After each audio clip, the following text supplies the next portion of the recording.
खोज करना इंसान की फितरत है। अब इंसान उस चीज को खोजने में जुटा है जिसकी कोई लिमिट नहीं, जिसका कोई और छोर नहीं। इन सभी बातों को जानते हुए भी हम इंसानों ने एक ऐसा मिशन तैयार किया जिसके जरिए हम इस अथाह ब्रह्मांड की सैर कर रहे हैं। इस सफर में जहां आगे क्या होगा, इस बात की कल्पना करना भी हमारे लिए मुश्किल है। वैज्ञानिकों द्वारा इस मिशन के जरिए धरती की ही तरह अन्य ग्रहों पर रहने वाले एलियन की भी खोज की जा रही है। इस मिशन के जरिए हमने जितना ज्यादा इस ब्रह्मांड के बारे में जाना, हमारी आंखें खुली की खुली रह गई।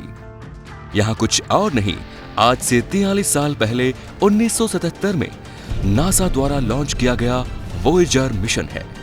वैसे इस मिशन के तहत वोयेजर फर्स्ट और वोयेजर 2 को अलग अलग पाथ पर ब्रह्मांड की यात्रा के लिए भेजा गया। इस मिशन के लिए पहले वोयेजर 2 को 20 अगस्त 1977 को लॉन्च किया गया।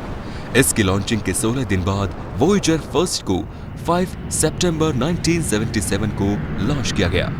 वोयेजर फर्स्ट एक 815 किलोग्राम का एक मानव रहित यान है जिसे अमेरिकी स्पेस एजेंसी नासा ने सौरमंडल और उसके बाहर अंतरिक्ष की खोज के लिए लॉन्च किया था। इस वोयेजर यान को अंतरिक्ष में यात्रा करते हुए 43 साल 7 महीने बीत चुके हैं। वोयेजर फर्स्ट और वोयेजर 2 अभी भी रेगुलर मैसेज प्राप्त करने और पृथ्वी पर डेटा ट्रांसमिटेड करने के लिए डीप स्पेस नेटवर्क के साथ कम्युनिकेट कर रहा है। डीप स्पेस नेटवर्क में 3 ग्राउंड स्टेशन है जो कि ऑस्ट्रेलिया, स्पेन और अमेरिका में स्थित है, जो पृथ्वी पर एक दूसरे से लगभग 120 डिग्री की दूरी पर स्थित है।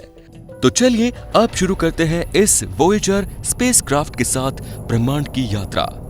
1977 में रवाना किए गए इस वोयेजर मिशन के जरिए नासा हमारे सोलर सिस्टम के ग्रहों के बारे में डीप स्टडी करना चाहता था। वोयेजर फर्स्ट का निर्माण जेट प्रोपल्शन लेबोरेटरी द्वारा किया गया। इसमें 3 रेडियोसोटोप वाले थर्मो इलेक्ट्रिक जनरेटर यानी RTG एक बूम पर लगे हैं। इसका निर्माण इस प्रकार से किया गया है कि ग्रहों के गुरुत्वाकर्षण की सहायता से कम ईंधन का प्रयोग करके यात्रा कर सकता है। इस तकनीक के तहत ग्रहों के ग्रेविटेशनल फोर्स के जरिए स्पेसक्राफ्ट की गति बढ़ाई जा सकती है। इसीलिए इसकी लॉन्चिंग तब की गई जब सोलर सिस्टम के प्लैनेट एक विशेष स्थिति में एक स्ट्रेट लाइन में आ रहे थे। इस विशेष स्थिति के कारण यात्रा का समय 30 वर्ष से घटकर सिर्फ 12 वर्ष रह गया। Golden record. वोयेजर मिशन से जुड़े एक शख्स थे कार्ल सगना। इन्होंने ही वोयेजर स्पेसक्राफ्ट से ग्रामोफोन को जोड़ने के प्रोजेक्ट पर काम किया जिसे नाम दिया गया golden record. Golden record 12 inch की तांबे की डिस्क है जिस पर सोने की परत चढ़ाई गई है। वोयेजर फर्स्ट और सेकंड दोनों पर साउंड सिग्नल रिकॉर्ड लगाया गया है, इस आशा के साथ कि अगर कोई एलियन है तो जब उसकी मुलाकात इस वोयेजर स्पेसक्राफ्ट से हो तो उसे धरती के बारे में बताया जा सके। इसीलिए इस गोल्डन रिकॉर्ड में पक्षियों के चहचहाने की आवाज, हवा की लहरों की आवाज और भिन्न भिन्न तरह के संगीत रिकॉर्ड किए गए। गोल्डन रिकॉर्ड में एक बच्चे निक सागन की आवाज में अंग्रेजी भाषा में एलियन के लिए अभिवादन भेजा गया। इसके साथ ही डिस्क में पृथ्वी और उसके जीवन की तस्वीरें जैसे ब्लू व्हेल की आवाज, एक बच्चे के रोने की आवाज, लहरों की आवाज, विभिन्न प्रकार की म्यूजिक और इस गोल्डन रिकॉर्ड में 55 अलग अलग भाषाओं में शुभकामनाएं दी गई। कुल मिलाकर इसमें हर संभव वो वस्तु रखी गई है जो कि किसी धरती और वहां के रहने वाले प्राणियों की जानकारी दे सके। वोयेजर 1 स्पेसक्राफ्ट 62,140 किलोमीटर प्रति घंटे की रफ्तार से सफर कर रहा है। हर दिन वोयेजर फर्स्ट पृथ्वी से 14,68,800 किलोमीटर दूर होता जा रहा है, यानी प्रतिदिन 5 प्रकाश सेकंड दूर जा रहा है, जिसे ऐसे समझ सकते हैं कि ये दूरी लगभग 4 गुना पृथ्वी और चंद्रमा के बीच की दूरी है। अब बात करते हैं दूसरे स्पेसक्राफ्ट वोयेजर 2 के बारे में। ये स्पेसक्राफ्ट भी वोयेजर फर्स्ट के समान ही था, लेकिन इसका ट्रैवल पाथ कुछ धीमा है। इसे धीमा रखने का कारण इसे यूरेनस और नेपच्यून तक पहुंचने के लिए अनुकूल बनाना था। ये यूरेनस और नेपच्यून तक पहुंचने वाला पहला स्पेसक्राफ्ट है। सभी ग्रहों के एक सरल रेखा में आने पर ही इसकी लॉन्चिंग की गई, जिस कारण इसकी एनर्जी को सेव रखा जा सके। इसने आगे बढ़ने के लिए ग्रहों की ग्रेविटी का प्रयोग किया। ग्रहों के एक सीध में आने की स्थिति 176 साल बाद की आती है। जब वोयेजर स्पेसक्राफ्ट ने ब्रह्मांड का एनालिसिस करना शुरू किया तो उसे यहाँ पर हर चीज का एक ग्रुप मिलता गया, जैसे सब कुछ पहले से ही व्यवस्थित फॉर्म में बना हो। पृथ्वी के बाहर 8 ग्रहों का ऐसा ग्रुप जो एक तारे यानी सूर्य का चक्कर लगा रहे हैं, इसे ही हम सोलर सिस्टम कहते हैं। वोयेजर फर्स्ट जुपिटर प्लैनेट और सैटर्न प्लैनेट की डीप स्टडी करने गया था। 5 मार्च 1979 को जुपिटर प्लैनेट के काफी पास से गुजरते हुए वोयेजर फर्स्ट ने इस प्लैनेट की कई सारी महत्वपूर्ण तस्वीरें खींची। धरती पर भेजी जाने वाली बेहद साफ और दिलचस्प तस्वीरें जुपिटर प्लैनेट की नई जानकारी की बहुत सी परत खोलती हैं। इससे हमें यह भी पता चला कि ज्वालामुखी सिर्फ पृथ्वी पर ही नहीं बल्कि जुपिटर के एक उपग्रह पर भी पाए गए हैं, और समुद्र सिर्फ पृथ्वी पर ही नहीं बल्कि तस्वीरों से पता चला कि जुपिटर प्लैनेट के उपग्रह यूरोपा पर भी समुद्र मौजूद है। इस यान द्वारा जुपिटर प्लैनेट के मैग्नेटिक फील्ड डिस्ट्रीब्यूशन की जानकारी मिली। अप्रैल 1979 में इसका जुपिटर प्लैनेट मिशन कंप्लीट हुआ। इसके बाद वोयेजर फर्स्ट 12 नवंबर 1980 को सैटर्न प्लैनेट के नजदीक पहुंचा। इसके उपग्रह टाइटन के बारे में भी जानकारी इकट्ठा करके हम इंसानों तक पहुंचाई। शनि के उपग्रह टाइटन पर भी बड़ी तादाद में पेट्रोकेमिकल है और यहाँ पर मीथेन गैस की बारिश होती है।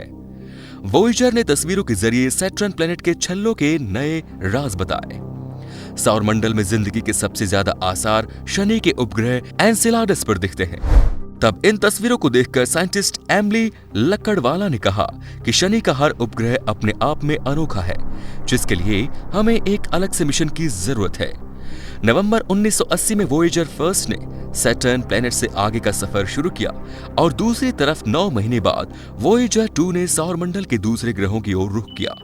वोयेजर सेकेंड 1986 में यूरेनस ग्रह के करीब पहुंचा, जिससे हमें पता चला कि यूरेनस गैस से बना एक ग्रह है जिसके 10 उपग्रह हैं। इसके बाद 1989 में वोयेजर 2 नेपच्यून ग्रह के करीब पहुंचा। टाइटन नाम का इस ग्रह का उपग्रह बेहद दिलचस्प था। यहाँ पर नाइट्रोजन के गीजर देखने को मिले। इस मिशन से हमें ये पता चला कि धरती पर होने वाली तमाम गतिविधियां केवल धरती तक ही सीमित नहीं बल्कि दूसरे ग्रह और उपग्रह पर भी ऐसी गतिविधियां होती रहती हैं। फिलहाल वोयेजर जब 14 फरवरी 1990 को पृथ्वी से जब 6.6 अरब किलोमीटर दूर पहुंचा, तो ये वोयेजर फर्स्ट का सबसे यादगार लम्हा था, जब इसने अपने कैमरे धरती की तरफ घुमाए, जिसमें हमारी धरती मात्र एक नीले बिंदु जैसी दिख रही थी। वो हमें केवल एक छोटे से पॉइंट के रूप में नजर आई। इस स्तर पर देखने से हमारी पृथ्वी तो एक चींटी जैसी भी नहीं है। अब आप खुद सोचिए कि इस पूरे ब्रह्मांड में ये एक छोटी सी नीले रंग की टिमटिमाती वो जगह है जहां हम रहते हैं, तो हम इंसानों का कितना वजूद है, ये आप खुद ही अंदाजा लगा सकते हैं। ये तस्वीर वोयेजर फर्स्ट के कैमरे से खींची जाने वाली अंतिम तस्वीर थी। इसके बाद इसके कैमरे को बंद कर दिया गया क्योंकि अंतरिक्ष में केवल घनघोर अंधेरा है। दरअसल वोयेजर दुनिया के पहले ऐसे स्पेस मिशन हैं जिनका कंट्रोल कंप्यूटर के हाथ में है। आज इतने सालों बाद भी ये दोनों स्पेसक्राफ्ट खुद से अपना सफर तय कर रहे हैं और पड़ताल करते रहते हैं, साथ ही जरूरत पड़ने पर अपना बैकअप सिस्टम चालू भी करते हैं। अब सवाल ये उठता है कि क्या इस ब्रह्मांड में सिर्फ हम अकेले हैं? क्या ब्रह्मांड में कोई अन्य बुद्धिमान सभ्यता अस्तित्व में होगी? यानी ब्रह्मांड में कोई एलियन की दुनिया भी है या नहीं? इस सवाल के जवाब में वैज्ञानिकों का कहना है बिल्कुल हो सकती है, क्योंकि ये यूनिवर्स बहुत बड़ा है। साइंटिस्ट एमिली लकड़वाला कहती है कि किसी भी खगोलीय घटना के जरिए धरती पर से जिंदगी का खात्मा हो सकता है। ऐसे में वोयेजर के जरिए ही हमारी सभ्यता की निशानियां बहुत दूर ब्रह्मांड में सेफ रहेंगी, और अगर किसी एलियन सभ्यता से वोयेजर की मुलाकात हो जाए तो उसे इंसानी सभ्यता की एक झलक इस गोल्डन ग्रामोफोन रिकॉर्ड के जरिए मिल सके और वो हमसे संपर्क कर सके। यानी वोयेजर सिर्फ वन स्पेस मिशन नहीं बल्कि सुदूर ब्रह्मांड को भेजा गया इंसानियत का संदेश भी है। 1 फरवरी 2003 में वोयेजर फर्स्ट टर्मिनेशन शॉक की सीमा को पार कर गया। 5 नवंबर 2008 को वोयेजर 1 इंटरस्टेलर मीडियम में पहुंच गया, यानी सूर्य की सरहदों से दूर। अब बात करते हैं कि क्या है इंटरस्टेलर मीडियम। सूर्य से बाहर की ओर बहने वाली सोलर वाइंड से सोलर सिस्टम के चारों ओर एक बुलबुला जैसा घेरा बना हुआ है। इस बुलबुले जैसे घेरे को होलियोस्फीयर कहते हैं और इसकी सीमाओं से बाहर जो अंतरिक्ष मौजूद है उसे इंटरस्टेलर मीडियम कहा जाता है। इस वोयेजर स्पेसक्राफ्ट में प्लाज्मा वेव मशीन लगाई गई है, जिसका काम है प्लाज्मा डेंसिटी की रीडिंग करना। यहाँ पर प्लाज्मा का बढ़ा घनत्व इस बात का प्रमाण है कि यान सोलर विंड के गर्म और कम घनत्व वाले प्लाज्मा के घेरे से बाहर निकलते हुए ठंडे और ज्यादा प्लाज्मा वाले इंटरस्टेलर स्पेस में हमारा वोयेजर 1 सफर कर रहा है। क्योंकि वोयेजर 2 में प्लाज्मा डेंसिटी के जो आंकड़े मिले हैं, उसी तरह के आंकड़े वोयेजर फर्स्ट में भी मिले थे, जब उसने ISM यानी इंटरस्टेलर मीडियम में प्रवेश किया था। हेलियोस्फीयर से वोयेजर 2 के बाहर निकलने का सबसे मजबूत साक्ष्य प्लाज्मा साइंस एक्सपेरिमेंट PLS से प्राप्त हुआ। वोयेजर 1 2012 तक सूर्य की सीमा को पार कर गया था। ये यान पिछले 43 साल से नासा के डीप स्पेस नेटवर्क के जरिए संपर्क स्थापित कर रहा है। अक्टूबर 2020 में वोयेजर फर्स्ट ने एस्ट्रोनॉमर को एक इंपॉर्टेंट और अनएक्सपेक्टेड डेंसिटी के इंक्रीज होने की इंफॉर्मेशन दी। वोयेजर 1 को पृथ्वी तक सिग्नल पहुंचाने में 20 घंटे का टाइम लगता है। ये स्पेसक्राफ्ट पृथ्वी से 152 AU यानी 22.8 बिलियन दूर पहुंच चुका है। दोनों ही स्पेसक्राफ्ट में एटमी बैटरीज लगी हैं। जल्द ही इनमें इलेक्ट्रिसिटी बनना बंद हो जाएगी, क्योंकि Voyager spacecraft radio active power generation equipment से चल रहे हैं और ये अपने निर्धारित जीवन काल से अधिक काम कर चुके हैं। अब तो हर साल इलेक्ट्रिसिटी बनने की प्रक्रिया में 4 वाट कम इलेक्ट्रिसिटी बनती है। इसीलिए इसके पुराने पड़ चुके इंस्ट्रूमेंट्स को बंद किया जा चुका है।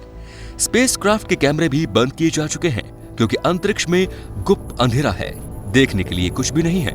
इसीलिए इलेक्ट्रिसिटी बचाकर वोयेजर को अंतरिक्ष में गर्म बनाए रखने की कोशिश की जा रही है। 2021 तक low energy charge particle instrument और कॉस्मिक वेव सबसिस्टम जैसे उपकरण भी बंद करने की योजना है। 2024 तक ये मिशन अपने प्रॉपर वे में वर्क करता रहेगा, लेकिन इसके बाद बैटरी कमजोर होने के कारण ये पूरी तरह 2025 तक बंद हो सकता है।